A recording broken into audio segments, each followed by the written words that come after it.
Welcome to video 3 in this brand new series focused on serve personalities. In just a moment, we're going to show you how to permanently reverse your worst serve technical habits, even if they've been grooved into your game for decades. But if you haven't already watched video 1 and 2, be sure to do that first because they lay the groundwork for what we'll be talking about today. There's going to be a link to both of them right around this video.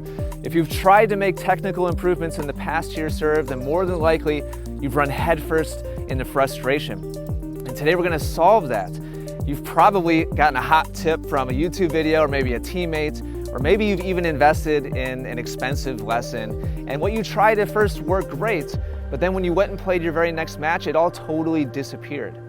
The bottom line is that technical habits are really tough to permanently break, especially on a really technically complicated motion like the serve. And the problem that players run into is they go around this merry-go-round of frustration where they take lessons, they make an improvement, then they go play a match and they get sucked right back into their old habit because their muscle memory just pulls them right back in. And the problem here is that players assume that practice makes perfect, but it's actually totally false. The right practice can only make perfect. And so you have to practice the right way, and that's what we're about to show you. We're about to show you our step-by-step progressions so that you can follow them and master all 3 parts of the serve mastery formula: spin, consistency, and power. These are the same step-by-step practice progressions that we use with our VIP students to see amazing results.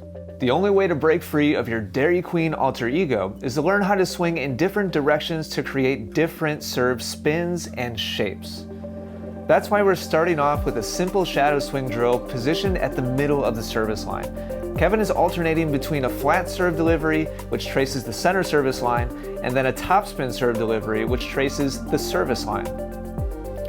Notice how his flat serve shadow swings extend out directly towards his target, while the topspin serve shadow swings focus on moving up and then out to the right. This is the key to learning how to keep full acceleration on your second serve while also raising your confidence and consistency dramatically. Next, Kevin is going to zero in on that topspin swing path and start training his ability to repeat it over and over again, while also slowly increasing his effort and acceleration. He began at a really slow, mindful speed so that he could really be sure to repeat each repetition correctly. And as he feels confident that he's executing well, he'll gradually accelerate each swing until he's at about 75% of his max effort. This slow, deliberate ramping up of effort without actually hitting the ball is key to grooving in a new swing so you can really feel how different it is without worrying about making a shot go into the box or not. Otherwise, most players will immediately go right back to their normal, ineffective serve motion. The third drill in this progression will look and feel a little crazy at first, but there's a very specific method to the madness. Kevin is now practicing his topspin swing path with what we like to call a dummy toss. He's tossing the ball up into the air, but in a position that he couldn't possibly hit it. The reason for doing this is to further train Kevin's ability to do the new, improved motion, even though his subconscious mind badly wants to revert back to his old habits as soon as the ball gets put into the mix. Taking an intermediary step like this before trying to hit the new serve will dramatically improve your chances of having the new thing stick. Dive right into trying to do the new motion and you'll probably revert quickly. Once Kevin is confident that he's executing his shadow swings and shadow swings with a dummy toss correctly, he'll move on to actually hitting the ball with the new motion. A big key here is not worrying about whether or not the ball goes into the box, but instead focusing on the feel of the new swing and the sound of the strings brushing past the ball, as well as the shape of the ball path as it arches up over the net with tons of spin. Notice how Kevin is keeping his swing speed really slow and controlled so that he can be mindful of exactly what he's doing, and also stay keyed in on the sound and shape of his shot. Speeding this up from the baseline will mean huge spin and huge margin over the net, making the Dairy Queen a thing of the past. If you're ready to banish your Jekyll and Hyde personality once and for all, then the key is training reliable, repeatable rhythm and timing. Megan is starting that process by calmly practicing a smooth, continuous motion without a ball. This is the foundation of confident, repeatable results on your serve. If there's starts and stops, pauses, or jerks in your motion, then being consistent is next to impossible. Spend a few minutes really getting into a groove with these half-speed shadow swings to the point where they're starting to feel second nature and all exactly the same. The next big piece of the puzzle is matching your toss to your serve rhythm. It's critical to understand that this is going to be a little bit different for every player. There's no magical toss height that works the same for all players. Megan has identified that an ideal toss height for her serve rhythm is about 6 to 8 inches up over the top of the fence that she's practicing next to. To isolate her toss and get a lot of quality reps, she's just moving to her trophy pose and focusing 100% on toss execution, trying to make them all as similar and repeatable as possible. Notice how she's extending up from the shoulder and gently guiding the ball up to the right height instead of flipping from the fingers or the wrist. In her third drill, Megan is going to put the toss and the service motion together, but still keep things really calm and controlled. Her goal is to use the same toss height she used in drill 2 and combine it with exactly the same smooth rhythm that she practiced in drill 1. Notice how she's still away from the baseline and against the fence. This is so she doesn't worry at all about making her serve into a box, and also it gives her the ability to use the fence as a reference for her toss. If putting those two pieces together blows up your execution, don't get frustrated. Simply go back to isolating either the toss or your motion, putting in another minute or two of reps, and then mixing in the other piece again. The final drill in this progression brings Megan to the baseline to practice putting her toss and motion together as smoothly and rhythmically as possible. She's keeping her swing speed to about 50 or 60% and focusing completely on keeping things as consistent and repeatable as she can. Her ultimate goal is to shoot for 3 sets of 4 serves in a row that feel exactly the same.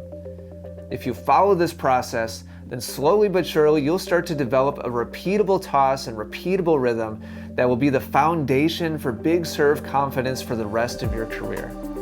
Jekyll and Hyde will be a distant memory if you purposefully train your toss and rhythm to increase your consistency. If you're a musclehead and ready to make some smooth, effortless power, then it all starts with this simple, calm shadow swing drill. I'm purposefully choosing a direct, straight swing path through my imaginary contact point and out towards my imaginary target on the other side of the net. Notice how this is the complete opposite swing path that Kevin grooved during his progressions to create tons of spin and shape. As I practice this flat serve swing path, my other primary focus is on relaxing my body as much as physically possible. If you have a tight, tense serve, then this is where smoothness starts, without the trigger of the ball or worry about making it go into the box. In the next progression, I'm focusing on keeping my swing speed, smoothness, and looseness exactly the same while introducing a dummy toss. This is a toss that is completely outside of my swing path so that I can continue executing repetitions without any worry about hitting or directing the ball. We found that this intermediary step is critical in helping players move away from a deeply ingrained habit and towards a new and improved swing. Doing a few smooth shadow swings and jumping right into hitting the ball will probably result in you going right back to your muscle head swing, especially if your goal is to immediately hit with more power and authority. Now it's time to start hitting some balls, but as you do so, it's critical to keep your focus completely on maintaining that completely loose, relaxed swing that you've been practicing up until this point. When amateur tennis players hit a tennis ball, 99% of them brace for impact, tightening their entire body, which completely kills their efficiency and flow. The only way to break away from that is to use a progressive approach, and then when you finally start to hit balls, keep your effort below 50% like I am here, and don't worry at all about making your shots in the box. Simply focus on your smoothness, fluidity, and range of motion. After at least a few minutes of really smooth, effortless swings using drill 3, it's time to start ramping up acceleration, but you should only add a little bit of speed at a time. Here you'll see me start off at 50% effort at most, and then slowly add 10 or 15% as I continue hitting serves. If at any point I feel tension and tightness start to creep back in, then I would dial the acceleration back and hang out at a lower swing speed for a while to regain my smoothness and efficiency. If I make it all the way up to 80 or 90% effort successfully, then I'll drop back down to half speed again and slowly work my way back up. This helps train fluid, smooth power and move away from that muscle head alter ego for good. If you put into practice what you learned in today's video, then you'll see powerful, permanent improvements to your service motion, but it's just the tip of the iceberg. That's because we're getting ready to release for the very first time a comprehensive serve coaching program. It's called Serve Mastery. It's going to transform the serve of thousands of tennis players all over the world because it's built around the Serve Mastery formula, which is spin plus consistency plus power. And that's all rolled into this one training program. It's going to pick up right where the 3 videos left off that you've seen over the last couple days and give the step-by-step solution to all of the most common serve problems that plague amateur tennis players just like yourself. So if you're ready to transform your serve into a reliable weapon, keep an eye out for when registrations open, because you're going to get access to all of the progressions, all of the coaching, the drills, all of the instruction that we give to our private students from beginner all the way on up through 5.0 plus level competitors to help them reach their goals and, more importantly, ditch those ugly alter egos that all of us struggle with on our serve. So keep an eye out for that. If you have any questions, leave them right down below.